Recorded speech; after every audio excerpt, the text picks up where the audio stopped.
Yeah, Doc, I need a pain reliever. I got it bad. It's island fever. I caught it from this cool poster I found in a 1992 Beach Boys album. Yeah, I'll bring it to the office. Right.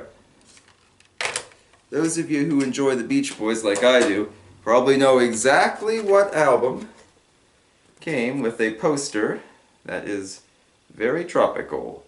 Be none other than the much maligned 1992 album Summer in Paradise, which I've been promising a video on for quite some time. I figured, I can't do my Beach Boys Rarities video. There was a mistake in a particular object I ordered online for it, so I thought, you know what, time to just do the Summer in Paradise video there and talk about that. So this video is going to focus on the positives of Summer in Paradise. So when you think about it, what's the worst album you've ever listened to? There's so many different answers to that question. Everybody has albums that they can't stand, or at least songs they can't stand.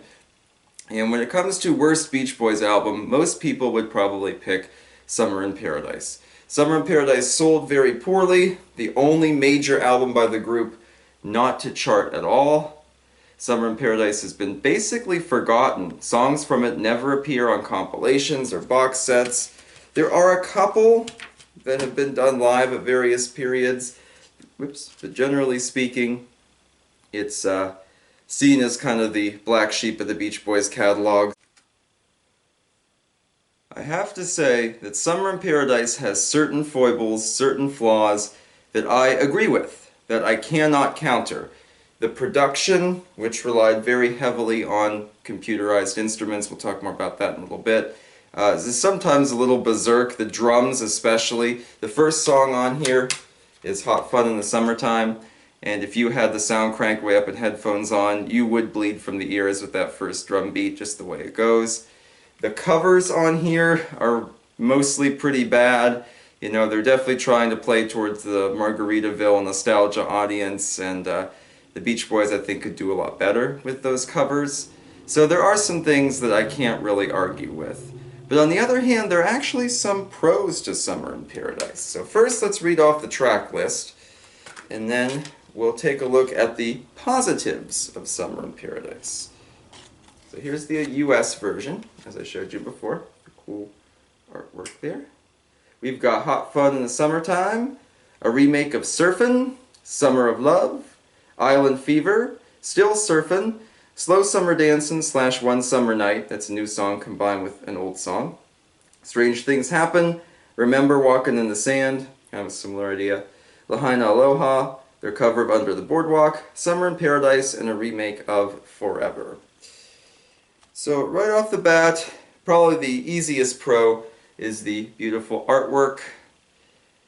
You know, it's a very nice looking album and CD. These images, all very Hawaiian pieces of art. If you watch my video on Beach Boys Hawaiian locations, I sadly didn't get to Maui, so I can't talk about many of the locations referenced in the pictures or in the song Lahaina Aloha, unfortunately. But the artwork's very nice. But let's look at beyond that and see what some of the bigger pros for the album are. The first one is, you know, that it is trying to be innovative. The Beach Boys jumped on trends several times in their career. The disco Here Comes the Night is a good example of that.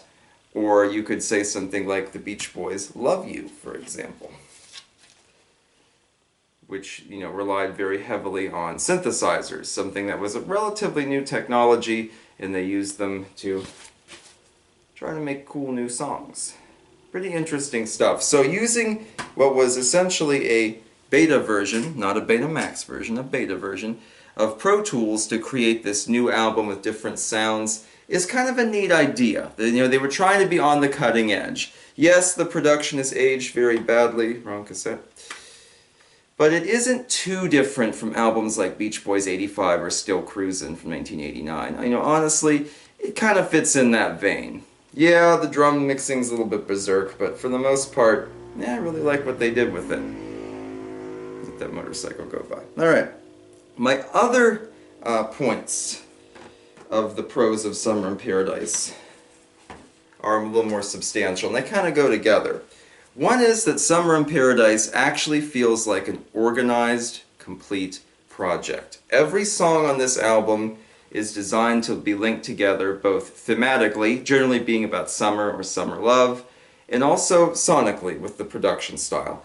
There are so many Beach Boys albums, like MIU, or 2020, or Keeping the Summer Alive, that are just kind of random collections of songs. There's nothing that really unites these songs in any way.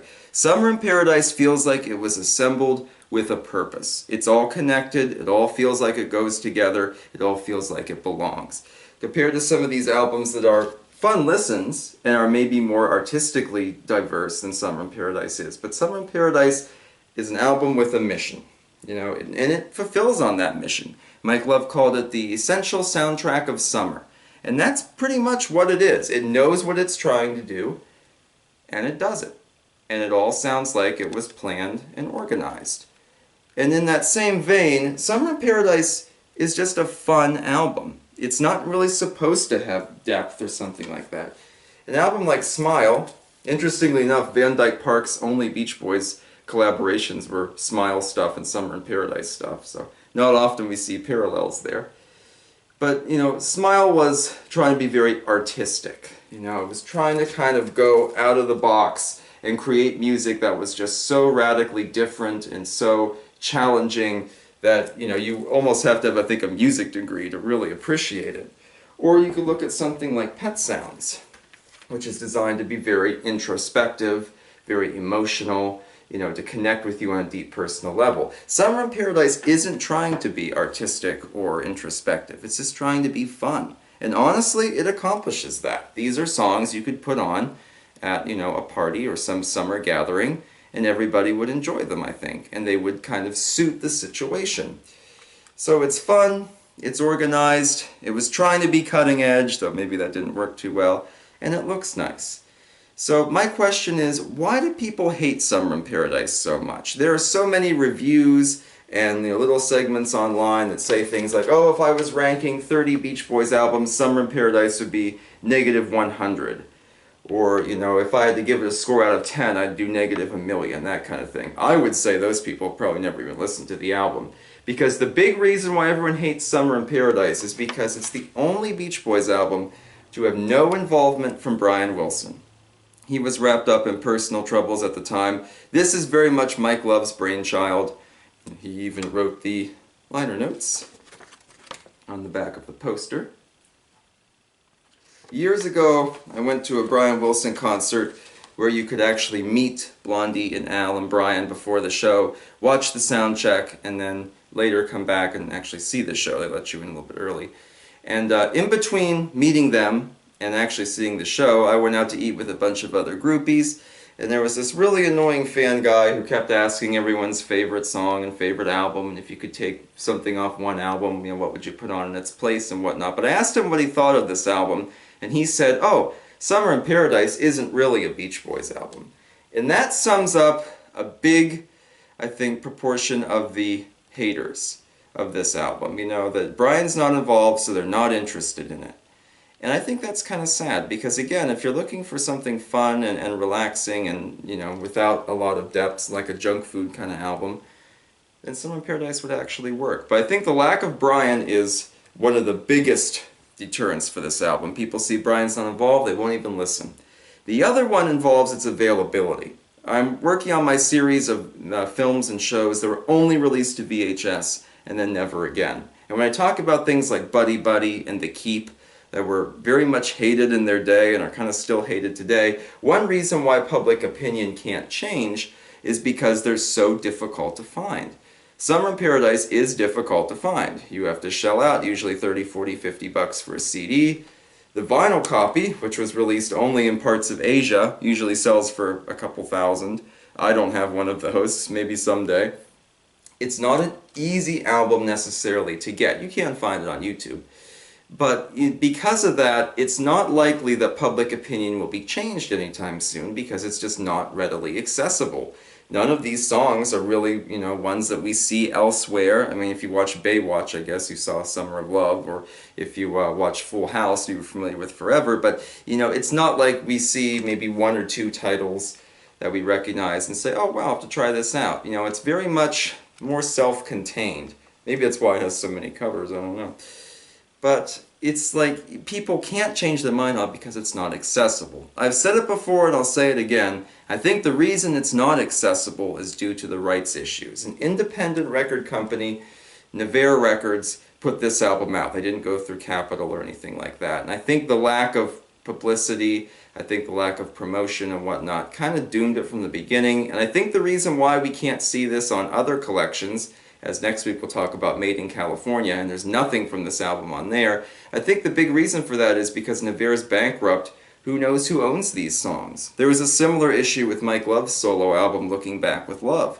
The record company is long defunct. Amazon tried to publish it as a download only, and it was pulled because somewhere along the line someone says, no, you can't post that, you don't own those songs. So it's kind of hard to say, but that's why I think Summer in Paradise is kind of stuck in limbo, because the company no longer exists, so who knows who actually owns and controls these songs. I know Brother Records is affiliated, but I'm not a lawyer. I couldn't tell you, exactly how that stuff all worked. But I think that's really the main reason why it can't be pushed out again. So it's a fun album, akin to Beach Boys Party. It's a summery album, akin to something like Summer Days and Summer Nights. And it has some of that late 80s, early 90s production vibe that some people love, some people hate, some people fall in the middle. What can you do? It's also really the only studio album by the group to have a very different presence internationally. Most Beach Boys albums are the same in the US versus the UK or continental Europe or Australia. The release order is different, but the albums themselves generally aren't changed. It's not like the Beatles or the Rolling Stones where they're totally different discographies.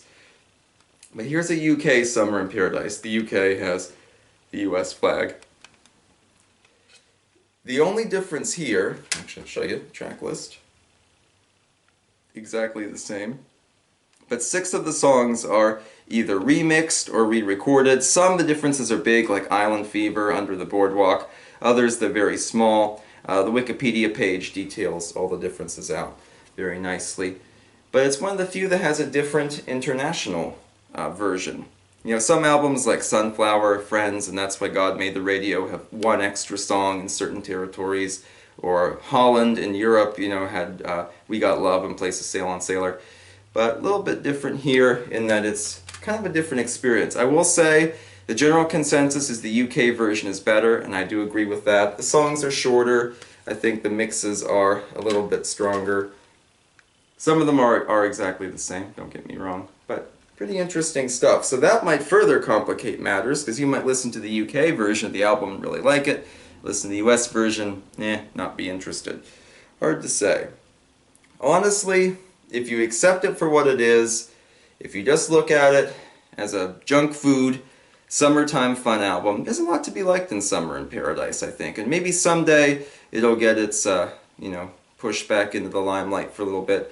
Maybe get a reissue or something interesting. And I'm waiting for that day. I think it'll be nice. So what are your thoughts on Summer in Paradise, or other bad albums I greatly disliked? Please post those below. We'll see you next week for a review of Made in California.